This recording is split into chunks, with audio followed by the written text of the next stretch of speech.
Glorificado seja o nome de nosso Senhor Jesus Cristo. Ele vive para todo sempre. A minha mensagem de hoje é acerca do Cristo vivo. E nós vamos ler no primeiro capítulo de Apocalipse, versículos 17 e 18. Às vezes, quando um pregador diz que vai ler do livro de Apocalipse, a pessoa julga que aquele pregador vai pregar uma mensagem profética. Mas eu gostaria que os senhores soubessem que uma das mais lindas descrições da pessoa ressurreta de nosso Senhor Jesus Cristo encontra-se no primeiro capítulo do livro de Apocalipse na Bíblia Sagrada. Se você tiver tempo depois do programa, abra sua Bíblia e leia dos versículos 8 até o fim do capítulo, e você ficará entusiasmado em ver esta descrição tão linda do Senhor Jesus Cristo. Mas vamos aos versículos 17 e 18. As palavras do amado discípulo São João, aquele que conhecera Jesus Cristo tão bem na carne, aquele discípulo a quem Jesus entregou o cuidado de sua mãe quando estava morrendo na cruz. João diz, quando se encontrava na ilha de Patmos: e eu, quando ouvi, caí a seus pés como morto, e ele pôs sobre mim a sua destra, dizendo-me: não temas, eu sou o primeiro e o último, e o que vivo e fui morto, mas eis que estou vivo para todo sempre. Amém. E tenho as chaves da morte e do inferno. Note bem as palavras de João quando ele descreve esta aparição de Jesus. Ele diz que Jesus disse a ele: eu sou aquele que vive, fui morto, mas vivo para todo sempre.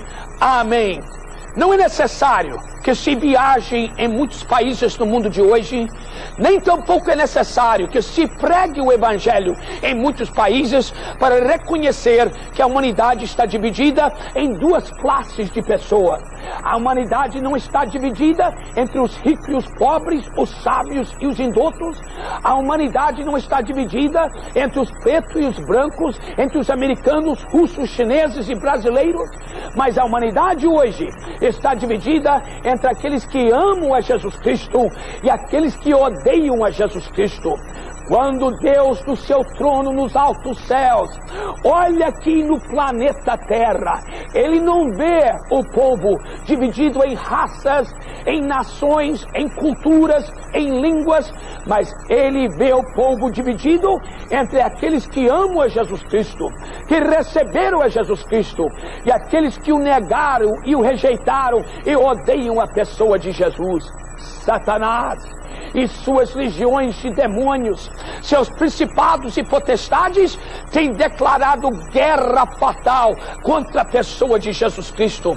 Todo o inferno está procurando destruir a pessoa de Jesus, destruir a sua igreja e destruir a sua santa palavra. Talvez o telespectador me pergunte: Pastor Bernard Johnson, por que existe tanto ódio contra a pessoa de Jesus Cristo? Se Ele é o Filho de Deus, por que as falsas seitas tanto desprezam e odeiam a pessoa de Jesus Cristo? Por que há certas entidades e organizações políticas que tanto odeiam a pessoa de Jesus Cristo? Por que existem muitas pessoas de alto nível de cultura, às vezes mestres de universidade e faculdades, que negam, desprezam e odeiam a pessoa de Jesus Cristo?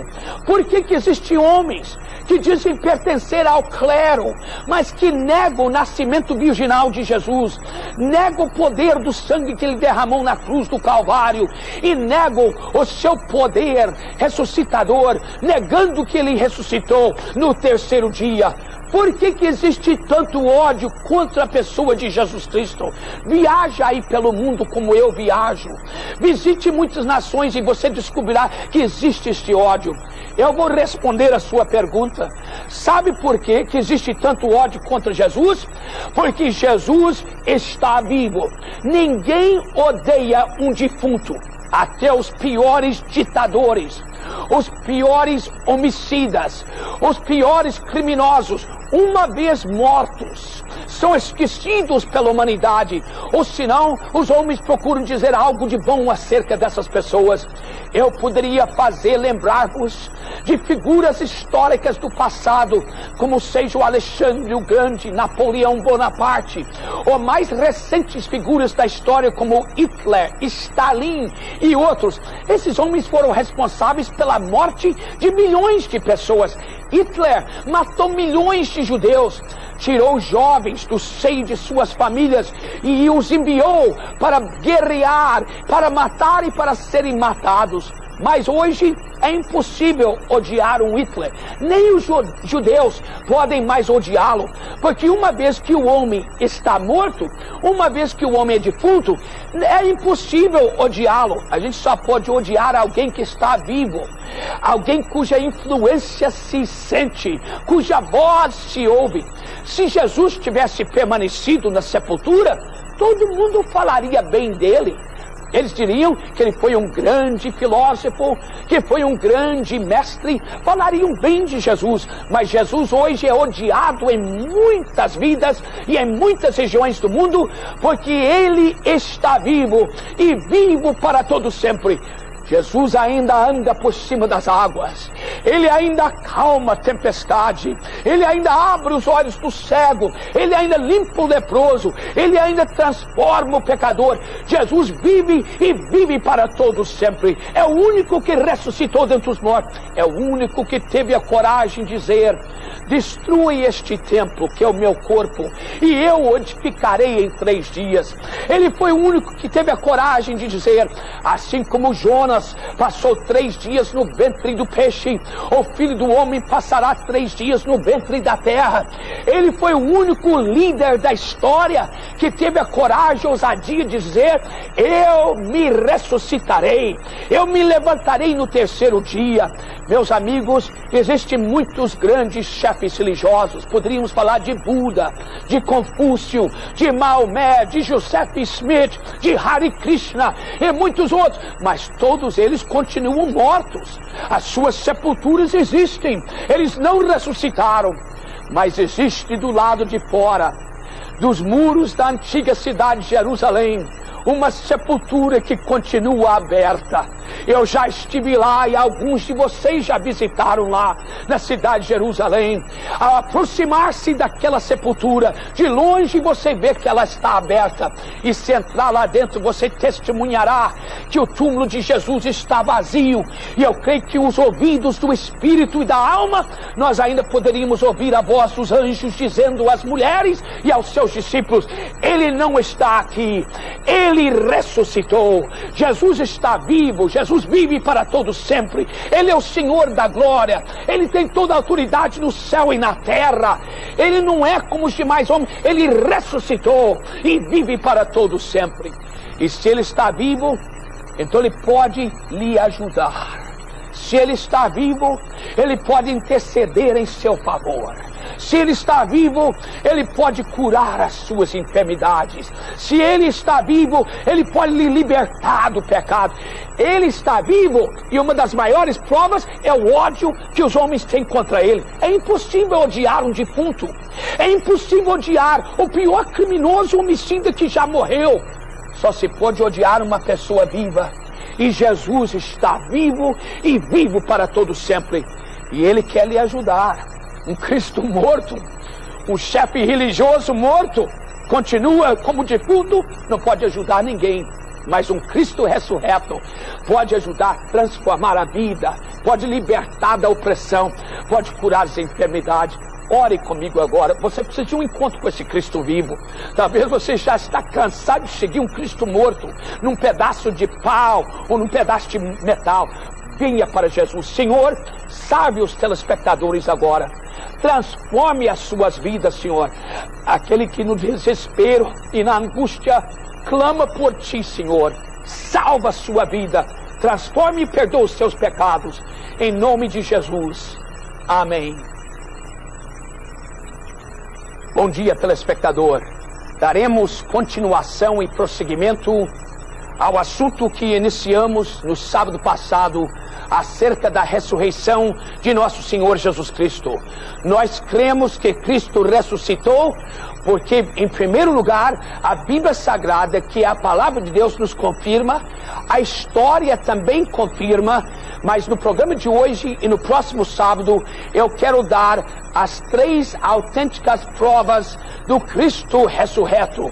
Não é somente a Bíblia e a história que provam que Jesus ressuscitou, mas existem provas infalíveis e autênticas no dia de hoje que Jesus está vivo.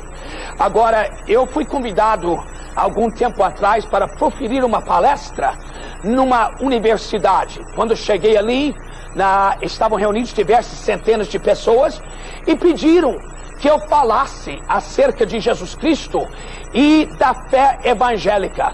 Disseram que eu teria 1 hora para poder falar, mas quando cheguei na universidade me informaram que haviam me limitado para 30 minutos. Eu não me importei com isso, porque em 30 minutos dá para pregar o evangelho total do amor de Deus e do Cristo ressurreto. Mas também me informaram que depois que eu terminasse a minha palestra de 30 minutos acerca da igreja evangélica e de Jesus Cristo, que então eles teriam 30 minutos para me fazerem perguntas. E eu concordei que assim fizesse. Então eu levantei com todo o meu entusiasmo, com toda a minha unção, e preguei por 30 minutos o que é o Evangelho, inclusive terminando com o poder da ressurreição de Jesus Cristo. Quando me assentei, abriram aquela reunião para que as pessoas ali presentes fizessem-me perguntas. E a primeira pessoa que levantou foi um estudante de medicina, um moço bem conhecido pelos seus mestres, pelos seus colegas na universidade, e todo mundo, quando levantou, sabia que ele teria uma pergunta interessante para me fazer. E todos eles dedicaram atenção máxima à pergunta deste jovem estudante de medicina. E ele virou para mim e disse: Dr. Bernard Johnson, eu apreciei muito a sua palestra hoje. Eu não sou evangélico, não sou cristão, sou ateu, mas apreciei a sua palestra, o seu entusiasmo. Mas ele disse: há uma coisa que me confunde e que me faz curioso. E eu então disse: pode me fazer a pergunta. Ele disse: se o seu Cristo é tão maravilhoso, tão poderoso, por que quando ele morreu e foi sepultado, ele teve que ficar numa sepultura emprestada? José de Arimateia emprestou a sepultura para Jesus. Jesus não precisava de tomar um empréstimo. Se ele é tão maravilhoso, poderoso, por que ele foi enterrado numa sepultura emprestada? Eu imediatamente me liguei com Deus e eu disse: Senhor, qual será a resposta? E o Espírito Santo me deu a resposta na hora. Eu disse: meu caro jovem, senhores presentes, mestres, a razão que Cristo foi enterrado numa sepultura emprestada, por que meu mestre e meu Cristo ia gastar um dinheiro tremendo para uma sepultura se só ia passar o fim de semana lá dentro? Meus amigos, Jesus só passou 3 dias na sepultura. Na terceira manhã, ele ressuscitou. Agora nós temos provas autênticas da ressurreição de Cristo. E eu quero, pelo menos no programa de hoje, dar 1 ou 2 dessas provas. A maior prova de que Jesus ressuscitou e está vivo hoje, em 1986, é porque ele vive na vida dos seus discípulos. Jesus vive naqueles que nele creem. Ele se entroniza no coração e na alma da pessoa que o recebe como Salvador. E quando Jesus penetra na vida de uma pessoa, aquela vida é transformada pelo poder ressuscitador de nosso Senhor e Salvador Jesus Cristo. Meus amigos, a maior prova de que Cristo vive é que ele vive em mim. Ele vive no cristão verdadeiro, que tem a sua vida transformada e revolucionada pelo poder do Cristo ressurreto. Quando um jovem que vivia nas drogas, oprimido pelo diabo, pelos demônios, quando um jovem que era alcoólatra, e às vezes até teve que abandonar a faculdade ou universidade, porque as drogas e o álcool estavam arrastando apressadamente para o inferno e destruindo a sua inteligência, a sua capacidade mental. E quando aquele jovem, já desprezado pela sua família, alguém se aproxima dele e fala acerca de Jesus. E aquele jovem, no seu desespero, recebe a Cristo. E Cristo transforma a sua vida. E aquele jovem levanta e dá o seu testemunho do que era. E agora é uma nova criatura em Cristo Jesus. Não existe argumento e discussão contra uma vida salva e transformada pelo poder de nosso Senhor Jesus Cristo.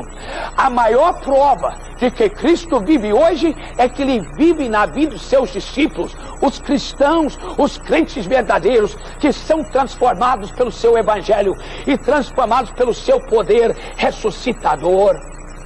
Jesus quer viver no homem, Ele quer habitar no coração do homem.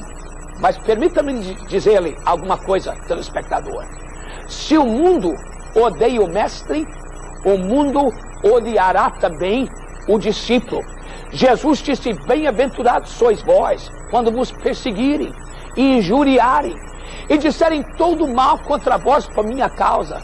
Exaltai e alegrai-vos, porque grande será o vosso galardão no céu, porque assim perseguiram os profetas antes de vós. Meu amigo, no momento que você se identificar com Jesus Cristo, você pode contar com o fato de que o mundo tomará uma posição contra você.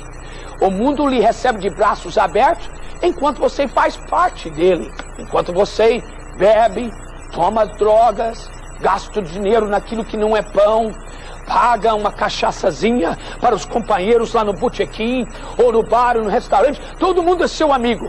Mas no momento que Cristo entrar em sua vida e lhe transformar, e você começar a falar acerca de Jesus, e dar o testemunho cristão, seus amigos, até às vezes membros da família, lhe abandonarão e dirão: não vamos ter nada com essa pessoa, porque não querem se identificar com Jesus Cristo.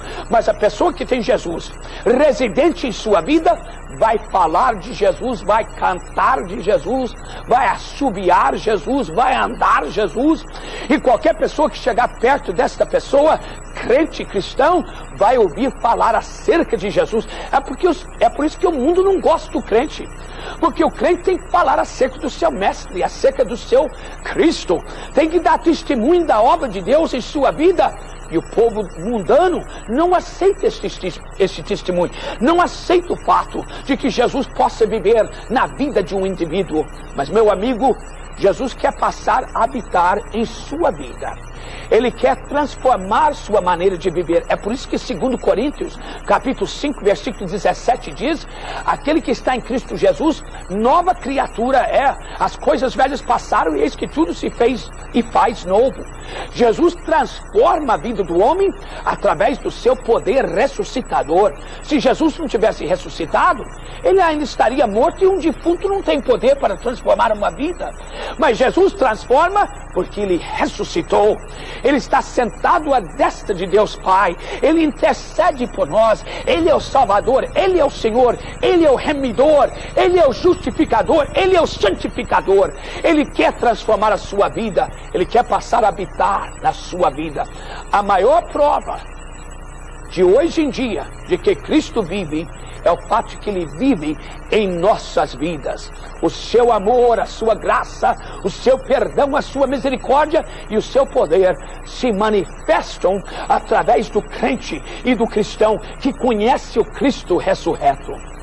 Você pode conhecê-lo. Há tanta gente no Rio de Janeiro, há tanta gente que ouve esse programa espalhado por esta região, que só conhece um Cristo morto. O único Cristo que eles já conheceram é um Cristo morto.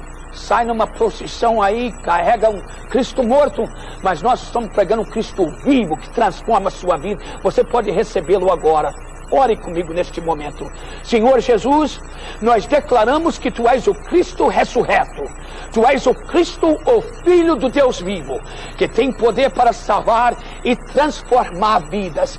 E, Senhor, Tu tens poder também para curar aquela pessoa necessitada, hoje, enferma, por causa do Seu poder ressuscitador, porque Tu venceste não somente as enfermidades, mas a morte. Salve e cure essas pessoas em nome de Jesus. Amém. A mensagem de hoje é a última de uma série de 3 acerca da ressurreição de nosso Senhor e Salvador Jesus Cristo. Se eu pudesse, eu passaria todo sábado aqui pregando acerca da ressurreição, porque a ressurreição de Cristo é a base, o fundamento do cristianismo e de nossa fé na pessoa de Jesus Cristo e na pessoa de Deus. Eu dediquei a minha vida a pregar esta mensagem, e eu amo a mensagem da cruz e da ressurreição de Jesus Cristo. No sábado passado, nós falamos acerca da primeira prova autêntica da ressurreição de Cristo. E esta prova é o fato de que Cristo vive, porque vive na vida dos seus seguidores e dos seus discípulos, que são transformados pelo seu poder ressuscitador. Hoje nós continuaremos a dar duas outras provas do Cristo ressurreto e que ele ainda vive em 1986. A segunda prova autêntica e verdadeira da ressurreição de Cristo é que ele vive na sua igreja. Agora é necessário que nós compreendamos o que é a igreja, porque quando se fala da igreja, a maioria do povo pensa da igreja católica, romana, da igreja evangélica, talvez batista, Assembleia de Deus presbiteriana ou de uma outra coisa. Mas quando nós falamos da igreja, nós nos referimos à igreja universal de nosso Senhor Jesus Cristo, composta de pessoas de toda raça, de toda nacionalidade, de toda língua, de toda cultura, de toda cor de pele sobre a face da terra, que é lavada no sangue de nosso Senhor Jesus Cristo e que crê no Cristo ressurreto e no poder do Espírito Santo. A igreja não é uma organização, mas ela é um organismo. A igreja é um corpo verdadeiro composto de membros, que somos nós, indivíduos. A igreja verdadeira de Cristo está espalhada pela face da terra, e ela é composta de indivíduos que foram lavados no sangue de Jesus Cristo e que receberam o perdão dos seus pecados e foram trazidos para dentro da igreja universal pelo Espírito Santo. Portanto, é esta igreja em que Jesus vive, e o demônio, Satanás e o inferno temem esta igreja. Eu quero que vocês saibam que as forças do inferno não temem nenhuma denominação ou religião ou organização humana, mas a única coisa que o inferno teme é a igreja verdadeira de Jesus Cristo, porque Satanás sabe que o último brado de vitória nesta terra pertence à igreja de Jesus Cristo, pois ela subirá ao encontro do Senhor nos ares para sempre estar com o Senhor, e um dia ela voltará para reinar com Cristo na terra. A segunda prova da autenticidade da ressurreição de Cristo é que Cristo vive na sua igreja, no povo, no indivíduo que constitui a sua igreja. A terceira prova autêntica da ressurreição de Jesus Cristo é que Cristo vive na sua palavra. Cristo está vivo na Bíblia Sagrada. É por isso que o inferno e as forças hostis deste mundo desprezam e odeiam a Bíblia Sagrada. Eu me lembro dos dias quando queimavam a Bíblia. Hoje já não a queimam mais, porque seria ridículo. Nós estamos vivendo num mundo bem mais civilizado. Mas eu me recordo há anos, quando eu era garoto e quando eu era jovem, quando queimava-se a Bíblia Sagrada. Hoje não. Mas o mundo e o inferno ainda odeiam esta Bíblia, porque Cristo está vivo dentro desta Bíblia. Ele não somente vive na Bíblia, ele é a palavra. João 1:1 diz: no princípio era o verbo estava com Deus e o verbo era Deus. E o verso 14 diz: e o verbo se fez carne e habitou entre nós. Quando Deus quis enviar a sua palavra a este mundo, como já disse no outro programa, ele enviou a sua palavra através da pessoa de Jesus Cristo. O segredo de Jesus era este fato, que ele era mais do que Salvador, mais do que médico divino, mais do que batizador com o Espírito Santo, mais do que o grande conquistador, mais do que o sacerdote eterno. Jesus era a santa palavra de Deus. Quando você abre esta Bíblia, Jesus está andando em cada página dela. Cada página que você lê está sangrando com o sangue de Jesus Cristo. Ele vive nesta palavra. Por isso que esta palavra tem poder. Quando ela é lida ou quando ela é pregada em público ou numa televisão, ela tem poder de transformar vidas. Ela tem poder de operar milagres. Não porque o indivíduo que fala tem esse poder, mas quando se fala a palavra de Deus e prega-se o Evangelho de Jesus Cristo, a palavra tem poder para transformar, para curar, para libertar, porque Jesus está presente nesta palavra.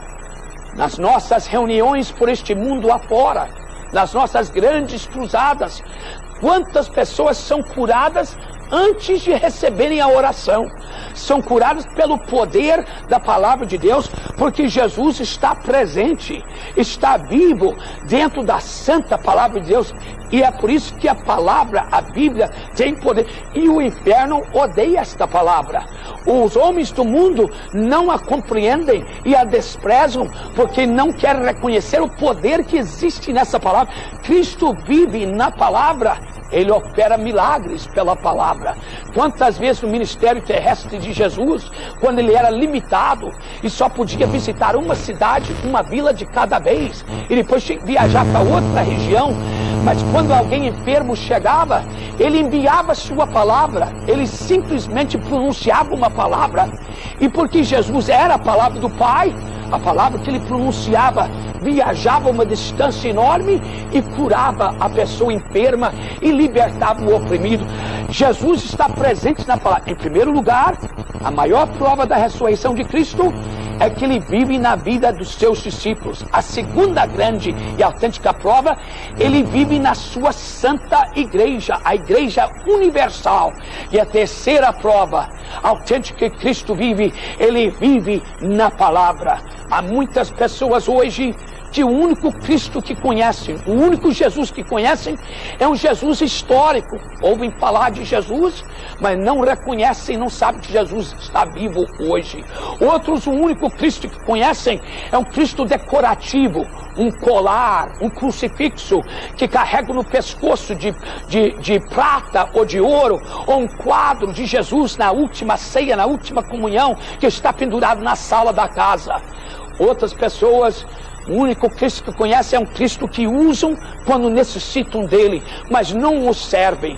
Mas eu quero que vocês saibam, telespectador, que o Cristo que nós pregamos neste programa é um Cristo ressurreto, é um Cristo vivo, é um Cristo que intercede, é um Cristo que liberta, é um Cristo que salva e transforma o pecador, um Cristo que cura as enfermidades, é um Cristo vivo, vivo para todos sempre. É aquele Cristo que é a rosa de Saron, é o lírio dos vales, é a estrela da manhã, é o mais formoso entre os milhares, é o leão da tribo de Judá, é o sacerdote eterno, é o conselheiro maravilhoso, Pai da eternidade, príncipe da paz, Rei dos reis, Senhor dos senhores e vivo para todos sempre. João disse, e eu quando ouvi, caí aos seus pés como morto, mas ele pôs a sua mão direita sobre mim e disse, eu sou aquele que vive para todos sempre.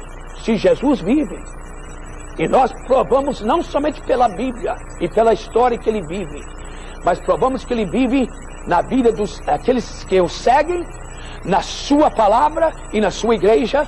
Então esse Cristo vivo pode lhe ajudar, telespectador. Ele pode interceder em seu favor, pode transformar a sua vida. Se você estiver enfermo, carente da salvação, se há problemas em suas vidas que vocês não podem resolver, venham a Jesus agora. Eu quero dirigir uma oração e quero levar vocês à presença de Deus em nome de Jesus, através da oração. Ore comigo. Eterno Pai, em nome de teu Filho amado, que ressuscitou dentre os mortos e que vive para todo sempre, eu trago agora os telespectadores que querem render as suas vidas a este Cristo. Tantos que estão sofrendo com sérias enfermidades, outros que estão oprimidos pelo vício, pelas drogas, pelo álcool, pelo fumo e outras coisas, que já juraram milhares de vezes que não iam fazer mais, mas continuam a praticar o pecado e o vício, porque não tem poder em si próprio para dominar esta situação. Que recebam a Cristo agora em suas vidas e sejam curados em nome de Jesus. Amém.